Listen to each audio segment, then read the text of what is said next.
If you consider yourself empathic, you have so much value to give to the world.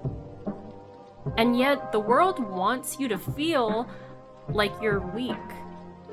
But in reality, if you were to channel your empathy in a healthy way, it could change everything.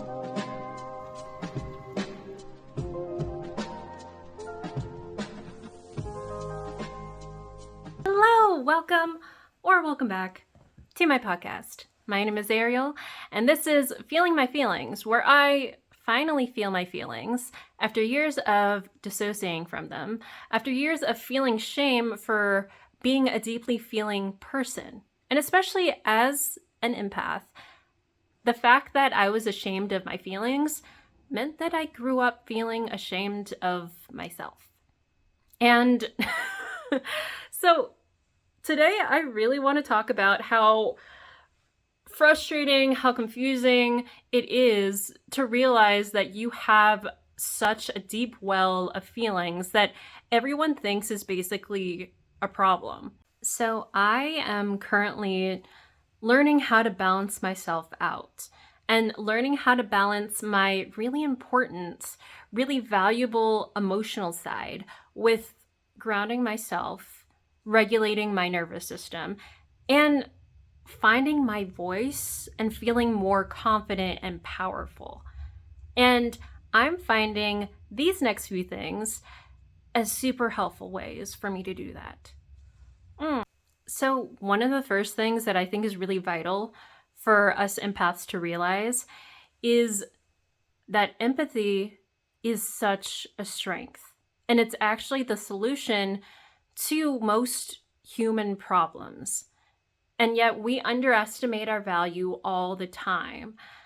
I just want to try to explain something. This is how humanity works. I actually got this from Aaron Dowdy, who is a spiritual YouTuber. He's amazing. Go check him out. He has a lot of great empath related content.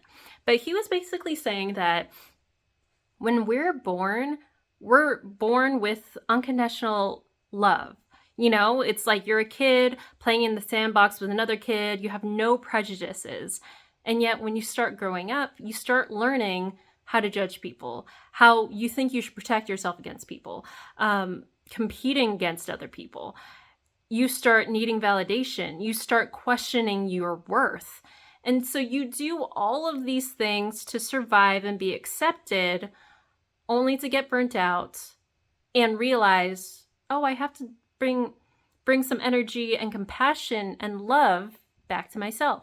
I should start to love myself unconditionally again.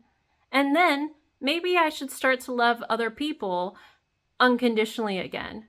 If you think about it, countries that wage war, like people who have fights at workplaces and relationships or whatever, all of their problems could be solved if we could all understand each other's emotions and where we're coming from, have compassion and unconditional love, which is what we started with.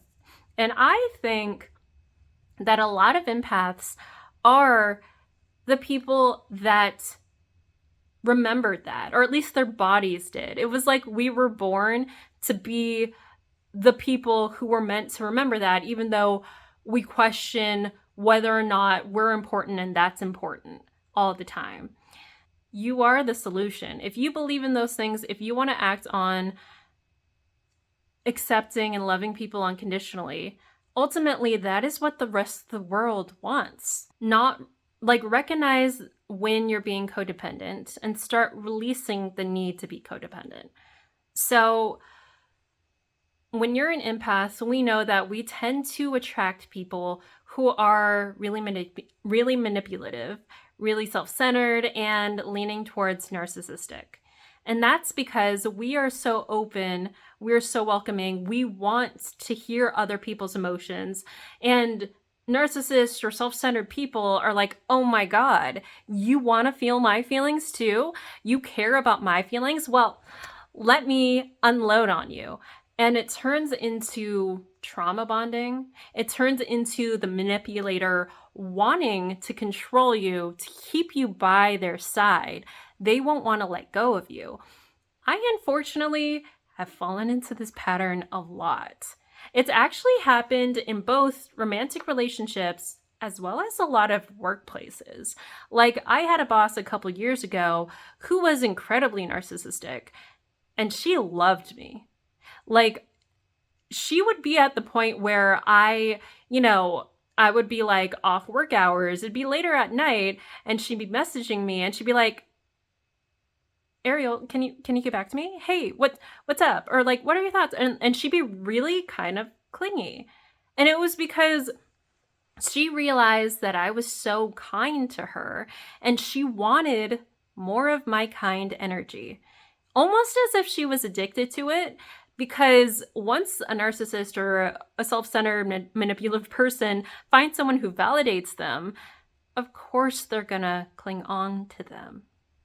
And as an empath, as someone who quite honestly finds validation out of appreciation for her feelings, for being a deeply feeling person, I was like, oh, okay, well, someone likes me. Someone is praising me. Someone loves that I have so much compassion. Isn't that healthy?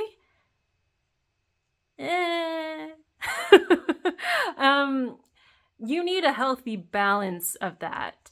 And of course, it's not always going to be perfect, but it's important to realize that that turns into codependency.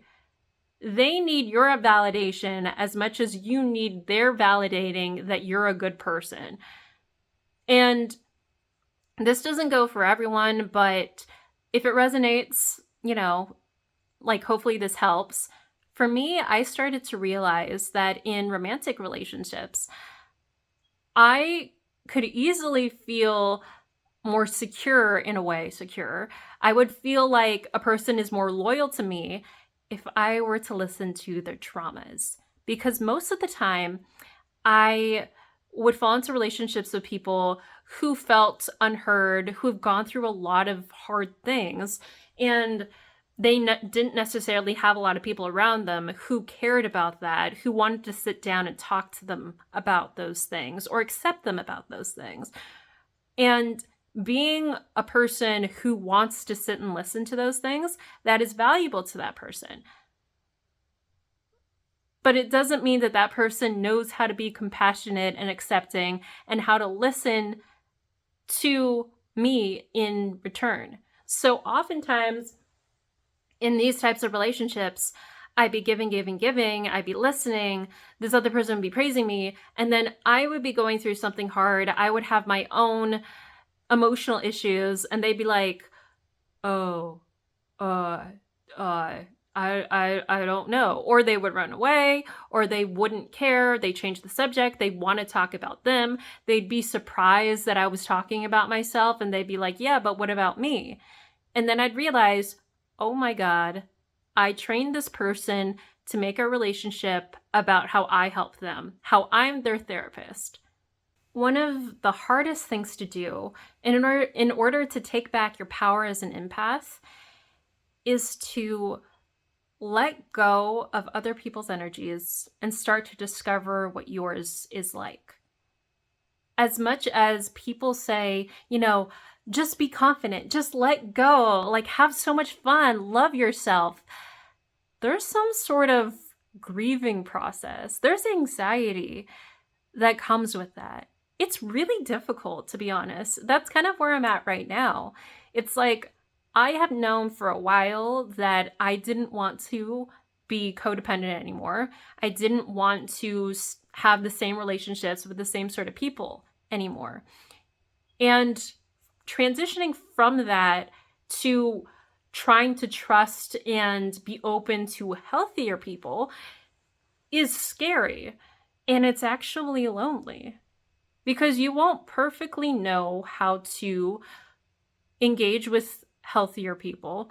You won't know where to find them. You might have some triggers, some PTSD. You might not know how to identify healthier people. It's going to be a little bit of a struggle. Like most of my hobbies, I realized were based on how well I could do them, how well I could achieve at them. I wasn't enjoying a lot of my life because so much of my life was based on other people's thoughts of me. And when I started to take that away, when I started to try, playing music, writing and stuff without the voices and the thoughts of what other people thought of me, I couldn't easily get into it. There was an odd grief. There was an odd loneliness and sadness in knowing that I'm not going to think the way that I did before, but I don't quite know. I don't have the muscle to think in a healthier way yet. You might not feel good enough to be around healthier people yet because you don't quite know how to be healthier. But I will say, if you start trying, if you start putting yourself out there, you'll start to feel more and more okay and safer to be in that new energy. Keep trying to remind yourself of what you really want in your life. Something that I'm learning to do right now that isn't so heady, that isn't so super in my emotions, is being present in my body and grounding. Like, I know everyone talks about like meditation and yoga as like magic things and solutions, but at the core of meditation and yoga, there's this basically like you're able to be in your body. That's basically what you want to do. Maybe take some time to not think about yourself or other people or what you need to do today or whatever. What if you took yourself on a walk outside and you just concentrated on what was right in front of you? Another Aaron Doughty reference, he has this thing called the frame technique, where basically he wants you to feel like you are in your body, you are in your frame, and he says to concentrate on an object outside of you and really concentrate on your separation between yourself and that object. And it really helps because you get to see that the energies are different. You are your own being. That object is separate from you. And when you can, start doing that with people. It's like the button where we mesh with other people's energy is always on. And the challenge is actually how to turn it off. It's like, I think I can get into more esoteric stuff, but a little bit of it right now is that I feel like my energy field is so open and like receptive to everybody else's that I can easily tap into what someone else feels really easily. And I don't create enough separation between me and somebody else. People aren't always going to take advantage of you. People are going to respect your boundaries. There are people out there that won't always be trying to manipulate you, and you don't always have to be on defense mode. There are people that you will feel safe to be yourself around.